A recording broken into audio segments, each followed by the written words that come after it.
नमस्कार दोस्तों, मैं Lal Bahadur Singh Yadav Asian IC YouTube channel पर सभी छात्राओं का स्वागत अभिनंदन करता हूं। ये पाठ है यूरोप में राष्ट्रवाद का उदय में सारी बातें बताया गया है कि उदय का मतलब कि जो राजतंत्र है, राजतंत्र से लोकतंत्र की ओर प्रेरित करना, मतलब कि पुनर्जागरण की ओर ले जाना, यही जो है यूरोप में राष्ट्रवाद का मतलब है लोकतंत्र से मतलब है। जब तक लोकतंत्र नहीं आएगा तब तक राष्ट्रवाद का उदय हो ही नहीं सकता है। जैसे अमेरिका हुआ, फ्रांस हुआ। हमने बताया था कि फ्रांस की क्रांति में हमने इस बात को बताया कि फ्रेडरिक सारियू नाम का जो था एक चित्रकार था। उसने लोकतंत्र के विषय में एक चित्र बनाया, महिला का चित्र बनाया, और एक हाथ में जो है वह मानव का जो अधिकार होना चाहिए उसको, और स्वतंत्रता का मसाल एक हाथ में दिया था। तो हमारे कहने का मतलब यह है कि हम वहाँ नहीं जा रहे हैं। आगे तमाम देशों की भीड़ लगी हुई थी। ऊपर चित्र था कि भगवान की कृपा, ईश्वर की कृपा, सबके ऊपर ईश्वर की कृपा, जो जैसा करेगा वैसा पाएगा। उस तरह से उस चित्र को बनाया था। लेकिन हम यूरोप में राष्ट्रवाद के उदय में यूसेपे मेस्सनी, जो कि इटली का रहने वाला है ना, जनेवा में इनका जन्म हुआ है 1807 में। कब हुआ है? 1807 में जनेवा में, जेनोवा में इनका हुआ था। 1807 में क्या हुआ था? जन्म हुआ था। ठीक, तो जन्म इनका जेनेवा में हुआ था, क्योंकि इसलिए इनका नाम आ रहा है कि ये जो थे इटली के एकीकरण में एक महान अग्रदूत के रूप में इनका नाम आता है। इटली के एकीकरण में इनका मेस्सनी का नाम जो है एक विशेष रूप से आता है। ठीक है ना। यह किशोरावस्था में ही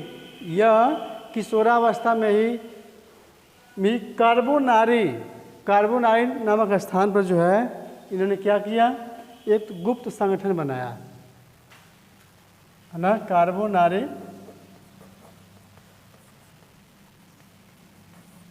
नामक स्थान पर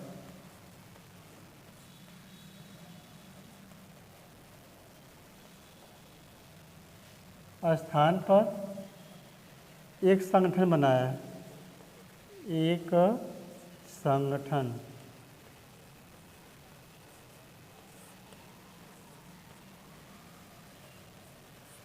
कार्बोनारी स्थान पर जो संगठन बनाया, जब यंग थे तभी, है ना। तो उस समय 24 वर्ष की अवस्था थी इनकी। 24 वर्ष की अवस्था में ये कार्बोनारी नामक स्थान पर एक संगठन बनाया। इस संगठन में उन्होंने इटली को स्वतंत्र कराने का व्यवस्था बनाया। और 24 वर्ष की अवस्था में जो है लिगुरिया में क्रांति करने का प्रयास किया। कब किया? 24 वर्ष की अवस्था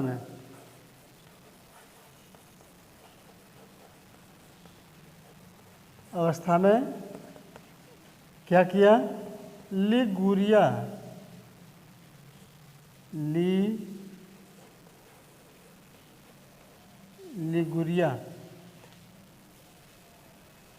24 वर्ष की अवस्था में लिगुरिया में इन्होंने क्या किया? क्रांति करने का प्रयास किया।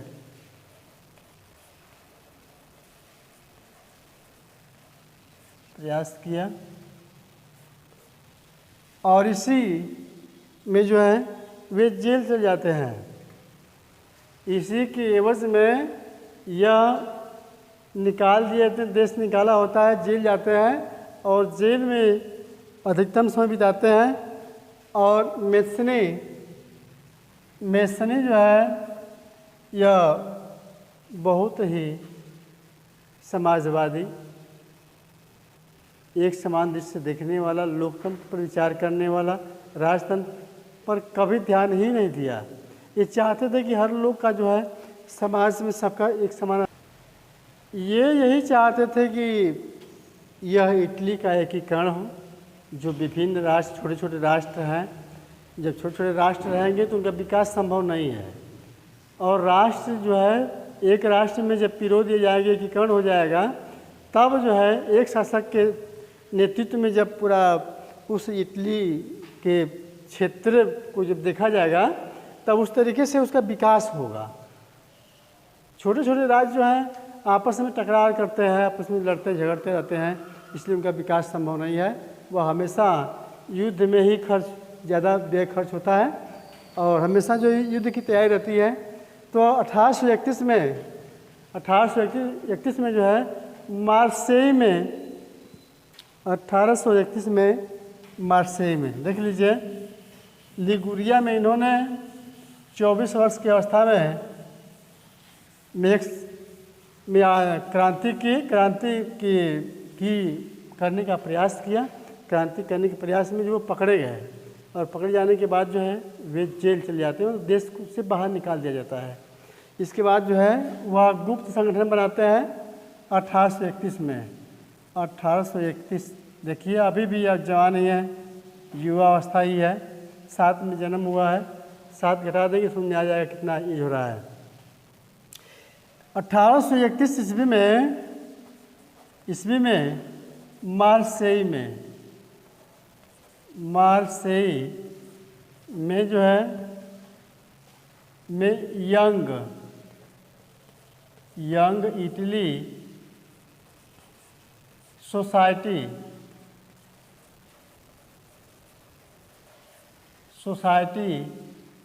की स्थापना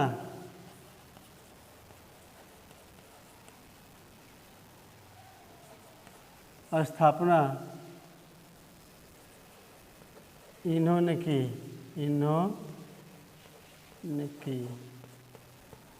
तथा बर्न में यंग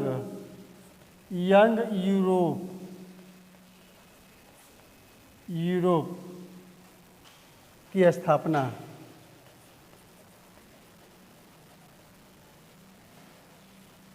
की। ये दोनों गुप्त संगठन है।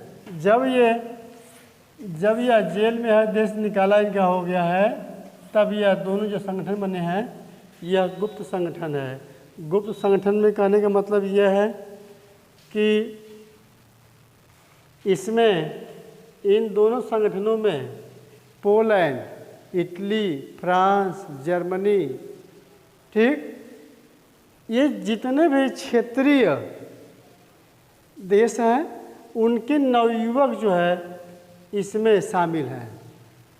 उनका विश्वास है, मेसनी का विश्वास है कि नहीं इटली का एकीकरण कैसे हो सकता है, इन नौजवानों से हो सकता है। देखिए, यंग है, यंग में जवान होता है, यंग इटली सोसाइटी, और बर्न में यंग यूरोप, पूरे यूरोप का बनाया गया है कि इनके संगठन के तहत जो है यह इटली का एकीकरण हो जाएगा, जिससे राष्ट्र का विकास होगा। उनका विश्वास था कि नहीं जो यूथ करेंगे सही करेंगे, इस तरीके से ये चीज़ें होगी।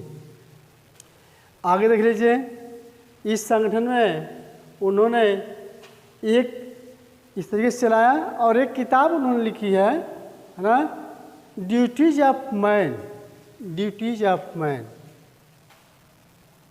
1834 में जो इन्होंने क्या लिखा है, ड्यूटीज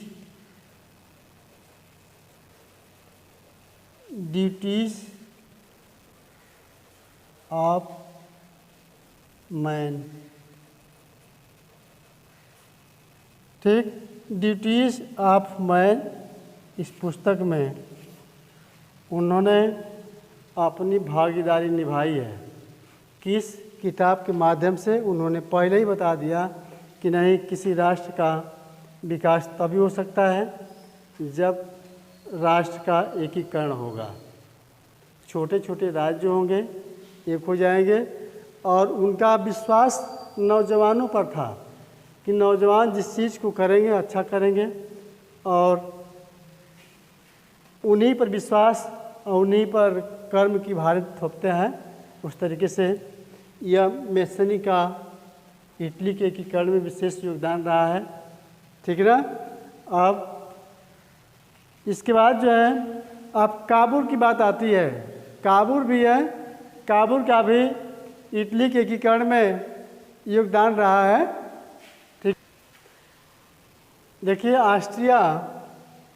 ऑस्ट्रिया जस्ट जर्मनी के बगल में है। ऑस्ट्रिया है, उसके ऊपर पोलैंड है। हमने मानचित्र बनाकर ग्लोब बनाकर बताया अगले वीडियो में। तो और यह जो ऑस्ट्रिया के प्रधानमंत्री हैं कौन है?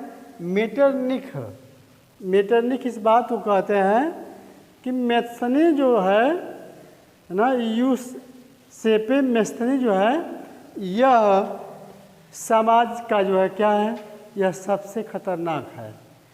समाज के लिए ये सबसे खतरनाक व्यक्ति है। यह मेसनी को यह मेटरनिख ने कहा है। काहे लिए कि उसका योगदान एकीकरण में ज़्यादा था। ये लोग नहीं चाहते थे, मेटरनिख नहीं चाहते थे कि इटली का एकीकरण हो और हर राष्ट्र का विकास हो। ठीक है ना।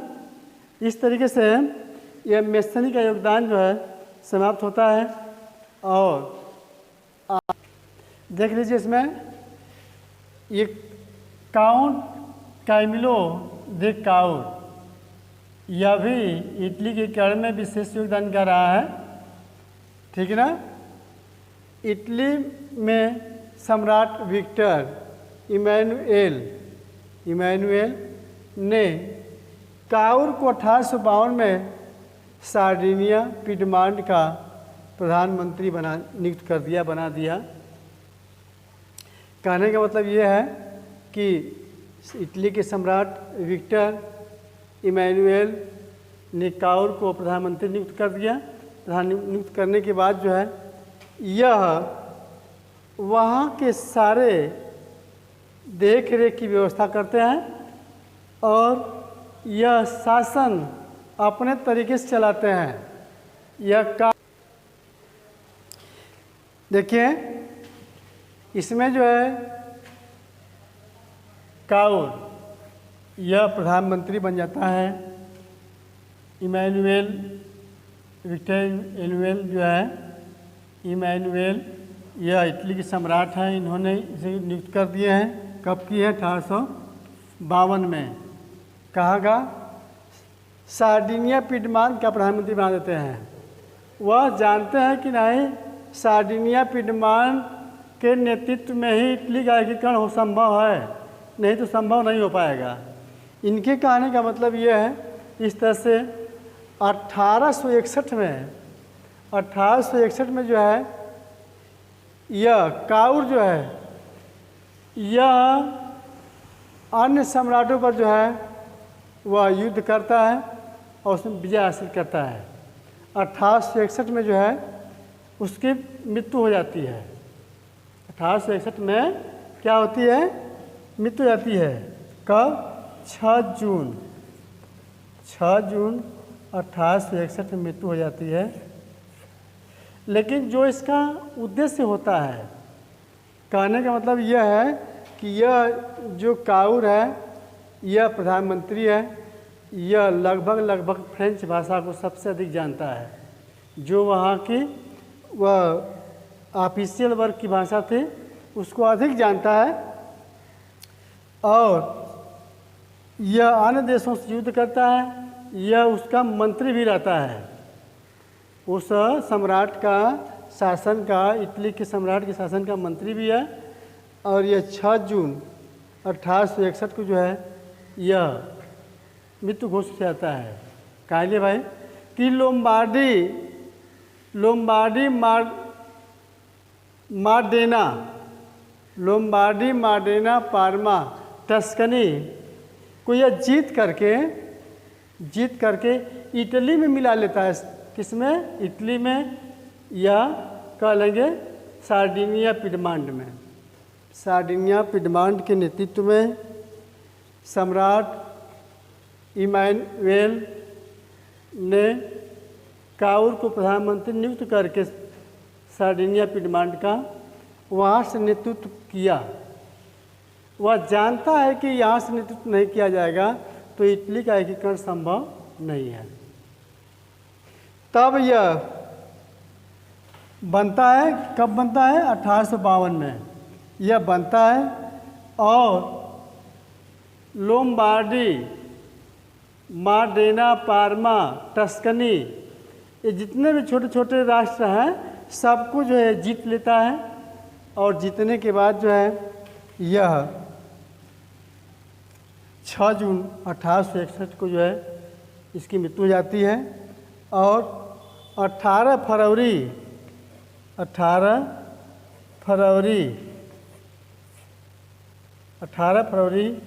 1861 को जो है यह विक्टर इमैनुएल को जो है एकीकृत राष्ट्र इटली का जो है यह सम्राट घोषित कर दिया जाता है। इस तरीके से जो काउर का जो उद्देश्य था, अपने उद्देश्य को उसने पूरा किया। अपने उद्देश्य को उन्होंने पूरा कर दिया। जिस उद्देश्य से विक्टर इमैनुएल ने प्रधानमंत्री बनाया था इटली के लिए, वह उद्देश्य उन्होंने पूरा किया। और उस उद्देश्य की प्राप्ति इनको जो है सम्राट को मिल जाती है। कब मिलती है?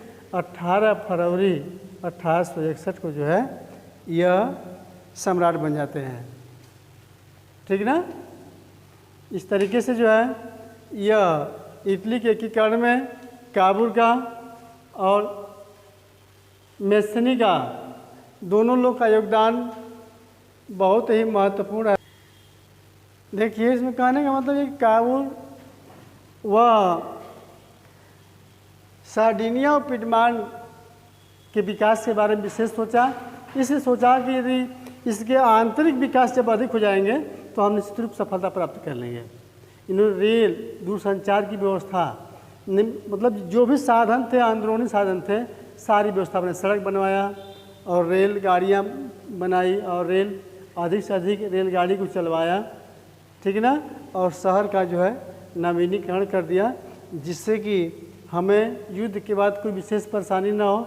साधन सुलभ रहेंगे तो हम कहीं भी व्यापार कर पाएंगे। और व्यवसाय पर विशेष ध्यान दिया था काबुल ने। जिस तरीके से सार्डिनिया पिडमांट उस इटली के शहरों में सबसे जो है 1 नंबर का शहर है, विकसित है, जिससे कि वो राष्ट्र एक अच्छा राष्ट्र बन गया। और हमारे कहने का मतलब कि मैसनी और काबुल के योगदान से ही इटली का एकीकरण हुआ है। और मैसनी ने इस बात को कहा कि समाज कल्याण, समानता, विश्वास, सारी चीज़ें नौजवानों के ऊपर ही निर्भर है। अपने यंग यूरोप में, अपने यंग इटली सोसाइटी में उन्होंने इस बात को कहा। और उनका विश्वास था। उन्होंने एक किताब लिखी थी, duties of man. Duties of man में उन्होंने पूरा जो स्पष्ट रूप से 1834 में यह स्पष्टीकरण दे दिया था कि नहीं, जब तक नौजवान इस देश की कमान को अपने हाथ में नहीं संभालेंगे तब तक जो है यह संभव नहीं है। यंग यूरोप जो वर्ण में जो इन्होंने लिखा, बनाया, संगठन, गुप्त संगठन बनाया। देखिए, दोनों संगठन जो है गुप्त है। उनमें सदस्य कौन कौन से हैं? जो पोलैंड, जर्मनी, फ्रांस, ठीक ना, इटली, इन सबके जो है जो यूथ है, जिनके विचार एक हैं, वे इस बात को मानते हैं और साथ देते हैं। और जर्मनी का एकीकरण ये होता है, किससे होता है? काबुल से होता है और मैसनी से। ये दोनों जो है मिल करके कुछ न कुछ कार्य को आगे बढ़ाते हैं, जिससे 18 फरवरी 1861 ईस्वी को यह इटली को एक राष्ट्र घोषित कर दिया गया, स्वतंत्र राष्ट्र घोषित कर दिया गया, एकीकरण हो गया। और सम्राट विक्टर इमैनुएल को वहाँ का स्वतंत्र इटली का जो है सम्राट घोषित किया गया। इसी के साथ जो है मेस्सनी और काबुल का जो योगदान है इटली के एकीकरण में यही था, और हमें विश्वास है कि आप इस बात को बखूबी से समझ गए होंगे और थोड़ा बहुत किताब का सहारा लेंगे, बार बार देखेंगे तो निश्चित रूप से आपको समझ में आ जाएगा। क्योंकि यह आसान नहीं है, विदेश का इतिहास है, विदेश के इतिहास में वहाँ का जो शहर है वह भी जो है वह आपसे परिचित नहीं है, न तो वहाँ के क्रांतिकारी परिचित हैं और न ही वहाँ का सम्राट परिचित है। थोड़ा सा परेशानी होगी, लेकिन कई बार जब लिख लिख के पढ़ेंगे तो निश्चित रूप से आपको बात समझ में आ जाएगी। इसी के साथ ये वीडियो आज से समाप्त होता है। धन्यवाद।